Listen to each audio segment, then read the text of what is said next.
ఇప్పుడే మనము నిన్న నైట్ అయితే స్టార్ట్ అయిపోయినాం కదా హైదరాబాద్కి. అయితే పోయే రూట్లో నాందేడ్ హైవే ఉంటుంది కదా, నాందేడ్ హైవే నుంచి దగ్గరలో పోగానే ఒకటి నిమగిరి టెంపుల్ అని అయితే ఉంది. ఆ టెంపుల్కి అయితే వచ్చేసినాము. కమాన్ అయితే ఇది చూడండి. టెంపుల్లోకి అయితే ఎంట్రీ అవుతున్నాం. టెంపుల్ అయితే ఒక విగ్రహం ఉంది, అంటే లైక్ బుద్ధుడు ఉంటాడు లోపల. టెంపుల్ అయితే విగ్రహం అయితే బ్యాలెన్సింగ్లో ఉంటుంది. ఫోన్ అయితే ఎలవలేదు, కానీ చూడాల్సిన ప్లేస్ ఇది అయితే చూడండి. మనం ఇప్పుడైతే నాగేశ్వర్ జ్యోతిర్లింగ్ అయితే వచ్చేసినాము. చూడండి,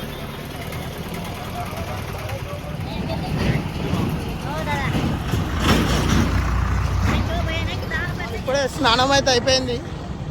దర్శనంకి అయితే పోతున్నాం. దర్శనంలో అయినంటే ఒక 3 to 4 hours పడుతుందంట. చూడాలి, ఇది కూడా ఒక జ్యోతిర్లింగం కాబట్టి మనది జ్యోతిర్లింగం దర్శనం అయితే అయిపోతుంది. లోపల అయినాక చూపిస్తుంది చూడండి. పబ్లిక్ అయితే ఫుల్ ఉన్నారంట. చూద్దాం ఇక మన దర్శనం ఎట్లయితుంది. ఇదంతా మార్కెట్ రూట్. మనం దర్శనం చేసుకొని పోయే రూట్లో ఇదంతా మార్కెట్ అయితే ఉంటుంది. చూడొచ్చు అన్ని షాప్స్.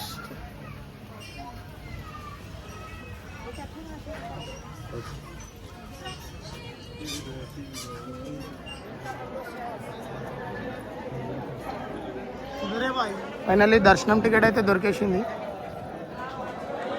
విఐపి దర్శనంలో అయితే పోతున్నాం మనం. ఇప్పుడు ఇంత క్రౌడ్ అవుతున్నారు.